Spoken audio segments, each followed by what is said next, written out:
connecting neighborhoods across the Treasure and Magic Valleys, telling stories from within our communities. This is Idaho News 6.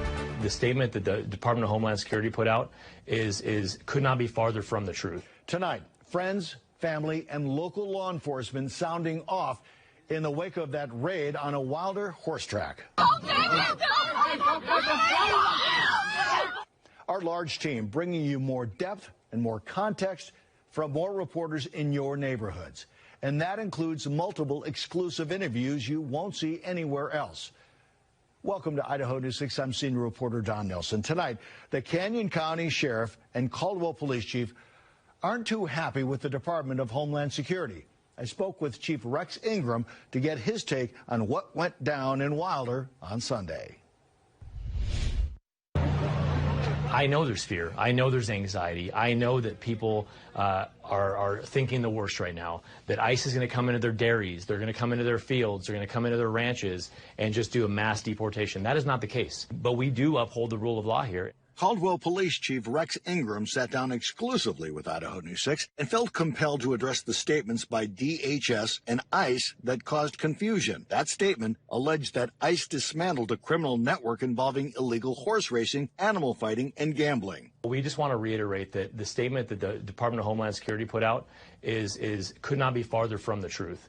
This was an FBI-initiated operation, not a Department of Homeland Security operation. But Ingram says ICE agents were asked to get involved as agencies moved in during a horse racing event where hundreds of families were present. And we asked them to accompany us. We asked DHS to accompany us because we anticipated a large population of possibly undocumented people there in attendance. As we've reported, owners of the track had a permit for horse racing, but betting remains illegal. ICE ultimately took more than 100 people into custody who they say are living in the country without proper documentation. The ACLU telling us many of those have no criminal history. This specific location, there's been a lot of complaints about this place for a while. Neighbors are complaining, things are happening there, but they take time. They take time to investigate and to kind of unravel. So, yes, if you see something, say something. Most of the things that we get are usually maybe not so credible, but in this case, this was a very credible tip. On Tuesday, Governor Brad Little sent out a statement saying that illegal gambling operations involving animals often accompany drug trafficking and large sums of money that end up in the hands of cartel bosses. Ingram agrees with the governor. This is literally an illegal horse racing operation that has a lot of people in attendance that are wagering bets that are going to a terrorist organization. Today, another one of the 5 individuals arrested and facing federal gambling charges in connection to the raid appeared in federal court. I was there. Prosecutors claim Cesar Orozco served as a backpack courier who collected wagers on race day. These pictures shared in court documents. Orozco is a legal permanent resident of the U.S. with no criminal history and a number of friends and family who attested to his character through letters. Based on those facts, the judge determined he is not a serious flight risk in granting him pre-trial release. However, he must surrender his passport, avoid any communication with the other 4 defendants, and not leave the state. A preliminary hearing is set for October 28th at the federal courthouse. Many families impacted by the raid in Wilder still have questions as they process what happened. Why choose that place to arrest those people that they said were doing the illegal stuff? All those people were not doing illegal stuff. I'm our Caldwell neighborhood reporter Leslie Solis. In an exclusive interview, Annabelle Romero walks us through the moments she and her young children were separated and reunited. These are Annabelle Romero's kids. It honestly broke my heart to see my kids running towards my sister-in-law and my sister. Like, my kids didn't deserve to go through that at all. Romero says she'll never forget what she experienced Sunday when panic broke out among hundreds of families at a horse race event at La Catedral Arena in Wilder. Once I heard screaming and running, I panicked a little bit. I was like, well, what do I do?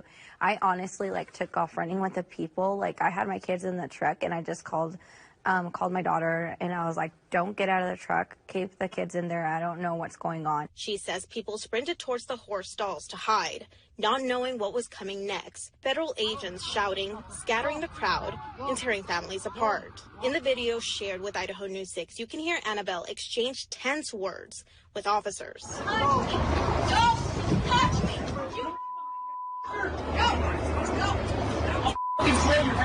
They just told me to shut up, and they shoved me to the ground. I got kicked on the side. They brought the shoulder all the way back. They shoved my face into the horse shavings that were in the stall. I couldn't really breathe or anything, and they zip tied me. And I kept on telling them that I couldn't breathe.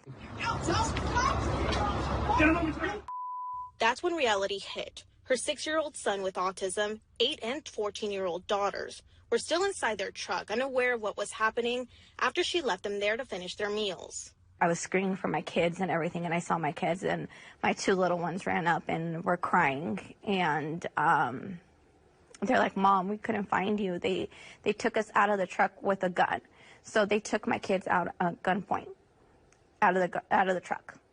And my 14-year-old daughter was with them, and they actually dragged her out of that truck. Annabelle says while she and her daughter were zip-tied, her other children walked around offering water to others.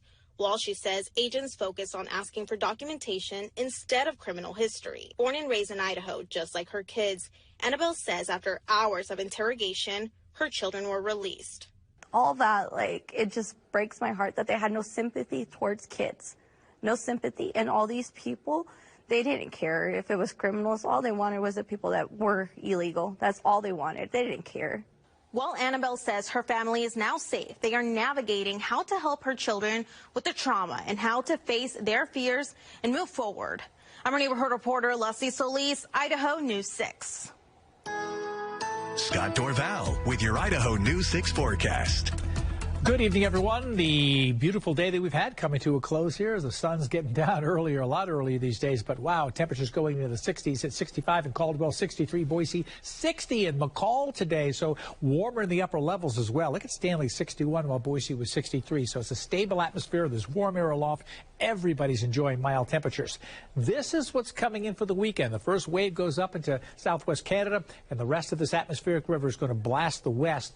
Our first atmospheric river event of the season. That just means a lot of moisture across the northwest, a lot of snow in the mountains, and a good amount of rain in the valleys. We're going to try to sort out the details coming up in a bit. But 39 degrees, partly cloudy and chilly tonight. So not as cold as it has been, less frost, but it still looks pretty good. Really nice day tomorrow, 64 degrees, sunshine. My pick day, although Friday is going to be 70. I'll talk more about that coming up.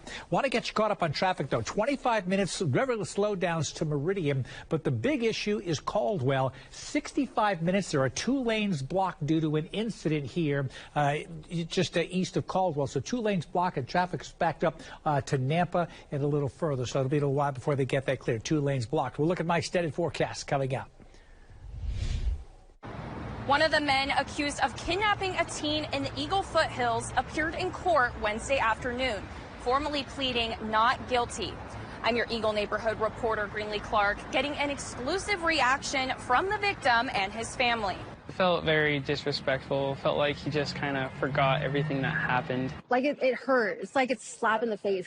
Idaho News 6 was the only outlet inside the Ada County courtroom as Devin Larson, one of 2 men charged in the Eagle kidnapping case, pleaded not guilty. Larson is charged with felony second-degree kidnapping and misdemeanor battery. He and co-defendant Steen Lamb are accused of luring Jordan Carrillo to the foothills, where prosecutors say they tased, tied up, and beat him for hours. After court, Carrillo told me he was prepared for a possible not guilty plea, but the decision still stings. It kind of hurt in a way, but nothing I can do. Nothing I can do about it. Both defendants are expected back in court on October 29th. At the Ada County Courthouse, I'm your Eagle neighborhood reporter, Greenlee Clark, for Idaho News 6. It's been 22 days since the government shut down, and the impacts are hitting closer to home. Funding for SNAP benefits or food stamps could run out in just 2 weeks if the shutdown continues. The Idaho Department of Health and Welfare says the USDA asked the state to pause SNAP funding for November, putting even more pressure on local food banks. I'm your Boise Bench neighborhood reporter, Sahana Patel, and tonight at 10 I'll explain how this pause could impact families trying to put food on the table and how neighbors are the ones stepping up to fill the void. In Garden Valley, wildfire risk is causing homeowners to be dropped from their home insurance or watch their premiums skyrocket. Idaho homeowners living in rural communities like here in Garden Valley are having trouble securing home insurance, especially at a reasonable price, as insurance companies cite wildfire concerns. I'm your neighborhood reporter Brady Caskey, talking with one homeowner who was dropped from coverage altogether and says the system needs to change. Fires here are a natural thing. You're standing in the woods, look around. David Hoffman has lived in Garden Valley for a decade and says the community is well acquainted with wildfires. But he was recently dropped from his homeowner's insurance after last year's active fire season. We're all being canceled. David tells me he's not the only one. People all across Boise County are in the same boat. Boise County Sheriff Scott Turner tells me he gets phone calls from neighbors all the time asking for advice when they can't afford their rising rates or can't get insured at all. The answer is, they can't afford it, so therefore they just go without. He says, given the area's elevated fire risk, Boise County helps neighbors make sure their properties are fire safe, but says insurance companies don't take those efforts into account. I don't really have an answer for these people because a lot of people are doing everything they can, and it's evidently still not enough. And for residents like David, the huge rate increase feels unwarranted. Insurance companies need to stop being bullies and taking advantage of people financially. Reporting in Garden Valley, I'm Brady Caskey for Idaho News 6. I'm Chief Meteorologist Scott Val. The storm system moving in over the weekend brings snow to central Idaho. This is going to be the first major snow event of the season. I'll let you know who gets how much snow in my extended forecast. Scott Dorval with your Idaho News 6 forecast. Oh, check out this view of McCall this morning. The low clouds, little fog trying to form, 26 degrees. It was chilly. Then the sun shines, and it turns out to be a beautiful afternoon. That's the weather we've been having. We've got a couple more days of this. Temperatures in the higher elevations are pretty mild, but all of this mild air is going to be taken away as the cold front comes through later on Saturday, and those temperatures will drop. The snow levels will drop. And if we get enough moisture after the cold air comes in, we'll have snow down to the Long Valley floor, and even lower than that, down to 4,000 feet. So here you see 2 days of amazing weather, and then, bam, 10 degrees cooler and 100% chance of rain coming in Saturday. Could be a soaking rain in McCall, soaking cold rain, mixing with snow later Saturday night, and turning to snow, and then you may wake up to snow on the ground Sunday morning, and then you get some melting as it is 38 degrees. Another system comes in, you get more snow showers, and then as the temperatures drop at night, watch out for slick roadways Sunday morning and Monday morning throughout all of central Idaho. Above 4,000 feet, the potential is there. Of course, a better chance 5,000 feet and higher. This cloud cover coming up from the south. Here's the Treasure Valley, just kind of grazing southeast of Boise, hitting the Mountain Home area. This will slide to the east without much of an issue. But wow, you look out to the west, much more impressive moisture and atmospheric river here. So surges of moisture will come in with this river. So when you look at it from a ways out, days in advance, you say, okay, we got rain for Saturday and Sunday. Well, that's not going to rain from start to finish both days. It never happens. Certainly not in the valleys. In the mountains, it can happen. So we're starting to get closer. We get closer. We get details of these impulses coming in. First one comes in Saturday. Let's take a look at it right here together. Clear skies tomorrow. Beautiful day. A few high clouds. Friday, warm weather squeezes up ahead of this cold front, touching 70 degrees in the valley. That may be the better of the 2 days. I still have Thursday as my pick day, but Friday is going to be really nice. Here's the front coming in late Friday night. Soaking rain coming into the mountain. 6 a.m. should be raining in the valley. If it's not raining, if you wake up at 6 a.m., it's about to start. In the western valley, it will. It will get showers. A good chance of it coming in right through the day on Saturday. Then this front goes through, the snow levels come crashing down. A lot of the moisture's gone, and so places like 4,000 feet will get some light snow coming in. And you get continued snow showers in the higher elevations. It's this system right here, new charts bringing this in. and hitting southern Idaho. We're in the cold air now. A system moves through. If this happens and we get a steady rain out of this on Sunday, I pictured being midday to 1 o'clock in the afternoon. If it's raining at that point, it'll be 38 degrees, 39 degrees and raining. That is a cold day with snow showers or precipitation still lingering. So no chances of rain on Friday, but look at it on Saturday coming in as the morning progresses. And how much moisture? Up to 2 inches here. Some new charts coming in as we speak. Potentially a ½ inch in the Boise area. This is the new chart I'm telling you about. And this one has more snow than the last one. The one before it, the run before it, had about this much snow. Then it backed off. Now it's bringing in this much snow again. Is it this much that's going to fall exactly? Probably not exactly, but upwards to a foot in the higher peaks. At 5,000 feet, 3 inches in McCall, maybe 5 or 6 inches in Stanley is not out of the question. From Galena Pass, they'll be plowing the road. So this will be a significant snow event for the mountains and winter driving conditions Sunday morning and Monday morning. But not tomorrow. A beautiful autumn day with temperatures in the 60s. Beautiful weather at 64 degrees and light winds, some places even milder. While my extended forecast could touch 70 on Friday. Rain showers likely Saturday, another bout with rain possible Sunday, and much cooler down to 50 on Monday. In Meridian, how a new popular department store is giving back as it opens its doors. Idaho News 6 Allergy Report is brought to you by Boise Valley Asthma and Allergy Clinic. All right, here is a look at the allergy report. I mentioned yesterday the freeze out of the desert should knock the pollen count down, and that's certainly been the case, down to 14. So this could be it. This could be the end of the pollen season. It really should be. And so I wouldn't expect this number to go much higher, especially with rain coming in over the weekend. But tomorrow and Friday, we may still be dealing with a little bit of sage, but the end is near for the pollen count. The new Nordstrom rack at the Village at Meridian is opening its doors by giving back to the Treasure Valley community.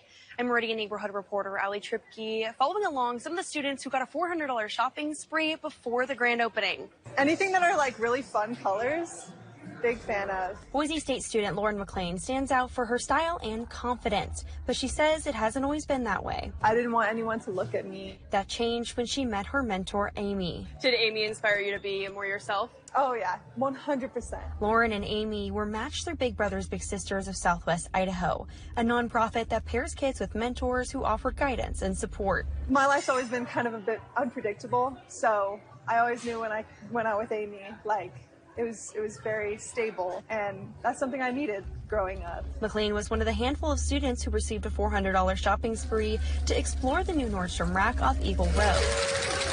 Over the years, Nordstrom has donated over $2 million to Big Brothers Big Sisters to help shape young lives across the nation, including right here in Idaho. Nordstrom Rack's official grand opening is Thursday at 9 a.m. In Meridian, I'm neighborhood reporter Ali Tripke for Idaho News 6. Now we'll look outside from the Treasure Valley Chevy Dealers Tower Cam. Here's that final check of the forecast coming up for the Treasure Valley. Temperatures are going to be warming the next couple days, like tomorrow will be like today, and then maybe 70 on Friday. So I've got to pick day of Thursday, but both days are going to be amazing. Rain comes in, could be early Saturday morning. Temperatures drop through the weekend. A second period of rain for Sunday could be a really cold rain when it moves in. Maybe lingering showers Monday. Significant snow in Idaho's higher elevations. I'll have more of that on Idaho News 6 at 10 o'clock. In the meantime, enjoy your evening, everyone. Thanks so much for joining us. We'll see you later tonight.